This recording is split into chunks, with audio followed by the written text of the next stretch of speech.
Aqui é a Amanda do Inglês com Música e hoje eu vou falar um pouco mais sobre a visão de uma professora de inglês atuante na área, que tem alunos particulares, que dá aula em escola, sobre a visão que tá chegando para mim em relação à pressa para aprender inglês. Eu vou contar um pouco mais sobre isso, como eu estou orientando os meus alunos novos em relação a esse tópico.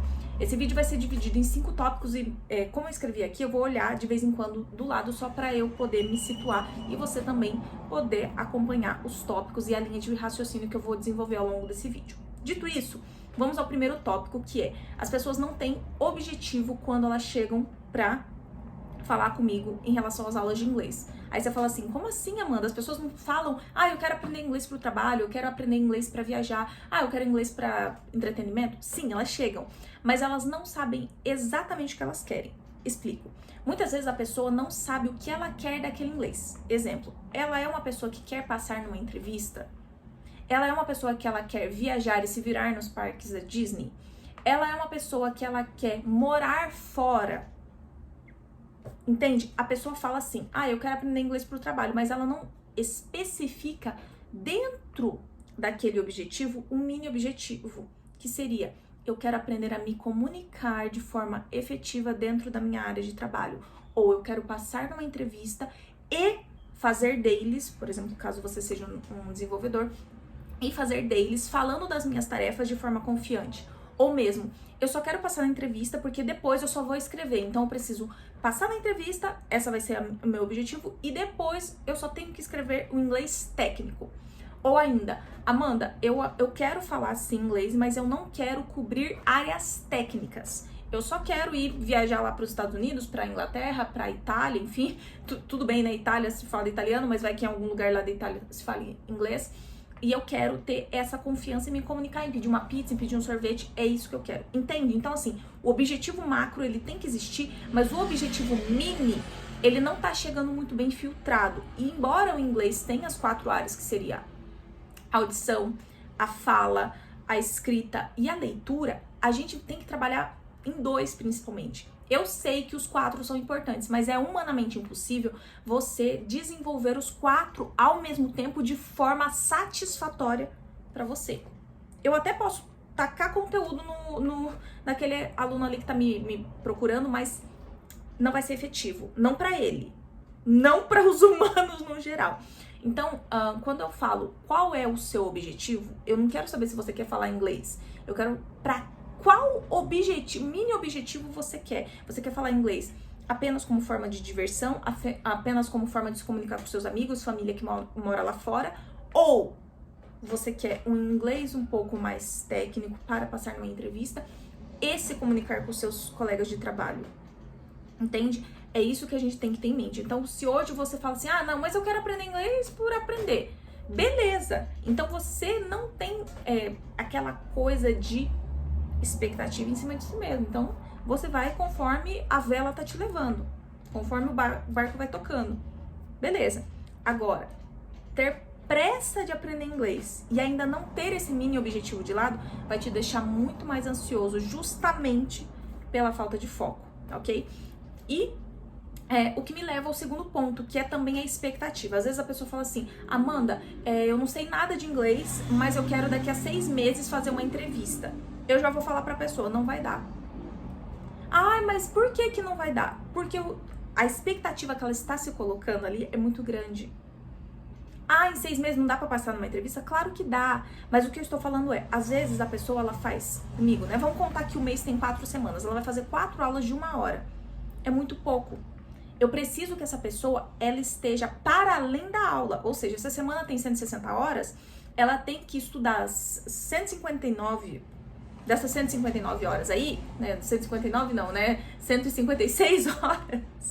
Essas 156 horas, ela vai ter que manejar aí para estudar pelo menos 1 hora diária, além da aula de inglês, para ela poder alcançar esse objetivo dentro desse curto período de tempo. E mais, eu estou considerando que dentro dessa 1 hora, o estudo vai ser bem eficaz, que o estudo vai fazer diferença, ou seja, que ela não vai se distrair, que ela não vai mandar uma mensagem, que ela não vai pegar o filho no colo. Agora, né? Se a gente ainda coloca essas variáveis, precisa aumentar esse tempo. E também precisa alargar a expectativa. Porque assim, eu quero passar em 6 meses. Mas às vezes você vai conseguir só em 1 ano. Devido ao seu estilo de vida, devido ao tipo de compromisso que você tem diário, devido ao tempo de comprometimento que você tem. Ai, Amanda, mas eu não posso por causa... Não, eu entendo. Eu entendo que a sua vida é corrida, eu entendo que a sua vida realmente é bastante atribulada, porém, it is what it is. É o que é. Não tem como fugir desse caso. Entende? Então, assim, Amanda, eu quero me preparar para daqui a 6 meses passar numa entrevista. Ok, então você vai ter que comer inglês. Você vai ter que estudar pelo menos 1 hora diária por dia, fora os conteúdos que você vai ter que consumir de rede social, de vídeo, parará, tudo em inglês. Aí a gente começa a conversar. Por quê? Porque entrevista, ele vai testar o quão adaptado ao mundo real, o quão imerso no mundo real de inglês você está. E se você não estiver, como que você vai demonstrar essa proficiência na língua numa entrevista? Então, assim, a gente tem que... quando a gente pega as variáveis tempo, dedicação e expectativa, todas elas têm que estar alinhadas, elas têm que estar andando juntas para que você não se frustre. Porque às vezes você tem muito tempo, mas a sua dedicação é pouca. Ou você tem muita dedicação, mas o seu tempo é pouco. Ou você tem uma expectativa muito pequena, mas você tá trabalhando tanto que, agora você fala assim, cara, e pra onde que eu vou agora? Eu tinha uma expectativa X, eu já passei essa expectativa X, pra onde que eu vou agora? Então, entende como tem que ser um plano que vai alinhado? É tipo um curso de Rio, que ele tem que seguir junto ali, então é uma coisa que você tem que pensar, ok? Em relação a você mesmo, porque às vezes você fala, não, mas eu vou estudar, vou comer inglês, parará, só que você tá com uma expectativa muito alta, você tá se comparando com pessoas que já estão, na fila do inglês há muito tempo. E você começou agora, ou você começou há 3 meses, você começou há 1 ano. Expectativa alinhada, tá? E aí o que me leva ao terceiro ponto, que é a prática. Ou seja, a prática é falar, porque não adianta também você comer um livro de inglês, é o que eu sempre falo para os meus alunos. Se eu pegar e te der um livro de inglês com os 12 tempos verbais, mais modais, mais isso, mais aquilo, em 6 meses, 1 ano, você termina esse livro de gramática. Porque o inglês, estruturalmente, ele é muito fácil. Porém, todavia, contudo, né? Será que a prática está incluída nesse processo? Claro que não, gente. A prática é parte fundamental do inglês. Tanto que tem pessoas que elas aprendem a falar inglês sem ter nenhum tipo de contato com gramática. O que não quer dizer que gramática não seja importante, principalmente para quem vai escrever, principalmente para quem vai para uma entrevista. O que não dá é você só estudar a teoria. Entendeu? Mas eu não gosto de música, eu não gosto de filme, eu não gosto de série. Aí você complicou, né? Porque aí você vai praticar com quem? Só com o seu professor 1 hora por semana? Ou você vai contratar mais horas dele? E mais, a gente tá pensando aqui que 1 hora você vai começar a falar e não vai parar mais. A gente sabe que não funciona assim. Então a prática é muito importante, principalmente com música, porque música é curta, música você consegue levar pra qualquer lugar, tá no seu celular, você consegue escutar em qualquer lugar. Você consegue ler a letra nos aplicativos, né, nos tocadores aí. Então, a música ajuda muito nessa questão da prática. E ajuda você a repetir a prática. Se você não tem dinheiro para pagar um professor, a música também ajuda nesse caso. Então, assim, você tem que ter a prática, seja com uma série, seja com um filme. Você tem que falar. Não tô falando falar com um ser humano, mas você tem que falar aquele inglês que você tá praticando. Então, assim, eu vou fingir que eu tô fazendo uma entrevista comigo mesmo. Então, eu vou fazer a pergunta, eu vou dar a resposta. E assim vai. Mas é inteligência artificial, pipipipopopó. Tudo bem, ela é uma ferramenta, mas ela não vai falar por você. Entende? Então, assim, parte do esforço, de novo, tem que vir de você. Pra você poder praticar. E quanto dessa semana vai ser da prática? Entra lá naquela coisa do objetivo, tempo, dedicação. Então, você tem que colocar a prática desde o começo. Mas eu sou iniciante e não sei nada. Beleza, não tem problema. É no básico mesmo que você vai começar a praticar. Vai falar aquelas pequenas frases, aquelas pequenas palavras, tá?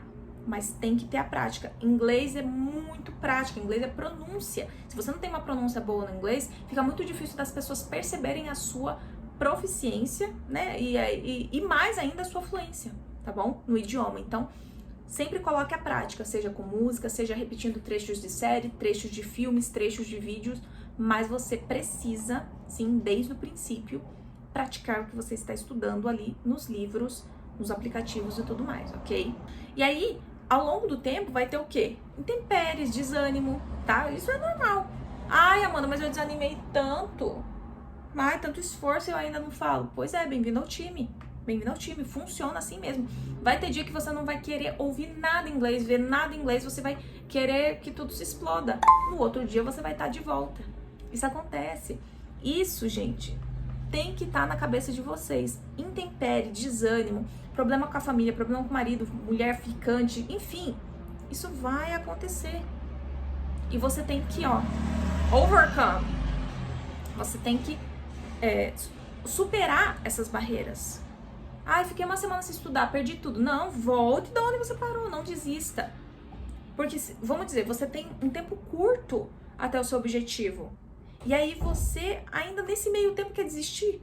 Aí você não chega lá mesmo. Não, a ideia é, ok, estou desanimado, vou dar uns 3 dias aí pra eu ficar com a cabeça um pouco mais livre. Eu volto, em seguida, volto com força total. Ou às vezes não volto tanto pros livros, mas eu fico só ouvindo música, eu fico só assistindo uns trechinhos de série, repetindo. Eu não sinto que eu tô estudando tanto, tá?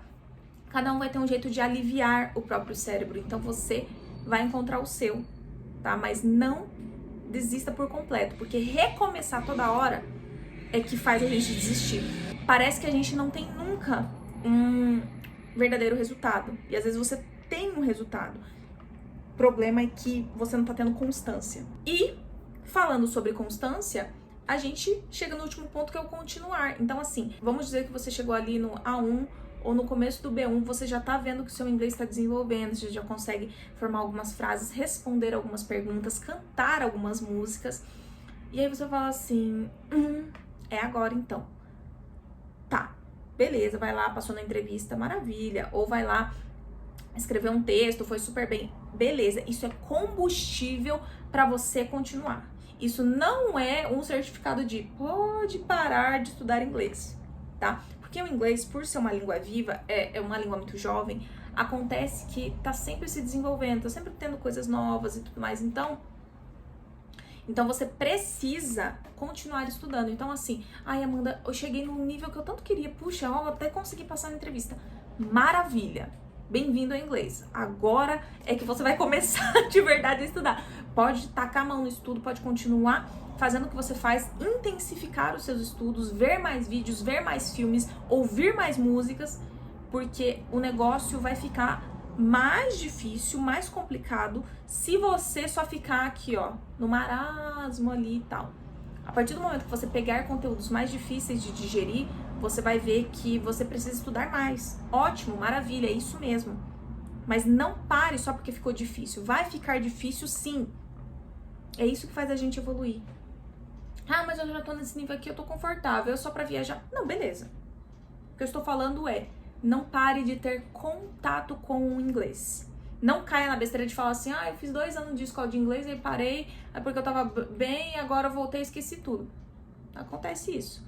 Inglês é contato diário. Não adianta você falar que fez 2 anos, 5 anos, 10 anos, não sei quantos anos e parar de estudar. Porque se você não mora num país que fala a língua, você vai perder o contato. E aí você vai se frustrar, ok? Então, inglês é permanência. Marque isso, ok? Eu sempre falo isso para os meus alunos. Não tem problema você, às vezes, tá um pouquinho de saco cheio e querer estudar só coisas que você gosta. Tudo bem. Vai chegar a hora de você estudar coisas que você não gosta. Mas não pare de ter o contato com o inglês. Inclusive, uma aluna minha, ela ficou um mês, mais ou menos, sem ter aula comigo, desmarcando, tarará. Mas quando ela voltou pra aula, foi muito legal, porque ela estava com o inglês dela tinindo. Leu as frases, a gente conversou em inglês, tudo porque ela ouvia todos os dias muita música. Ela tinha contato com o inglês. Então, keep that in mind. Coloque isso na sua cabeça, tá? Que inglês é permanência e que se você quer continuar desenvolvendo e melhorando sua fluência e proficiência dentro do inglês, o jogo é do longo prazo. Espero que você tenha gostado desse vídeo, que se foi útil para você, você pode compartilhar com outras pessoas. Até mais!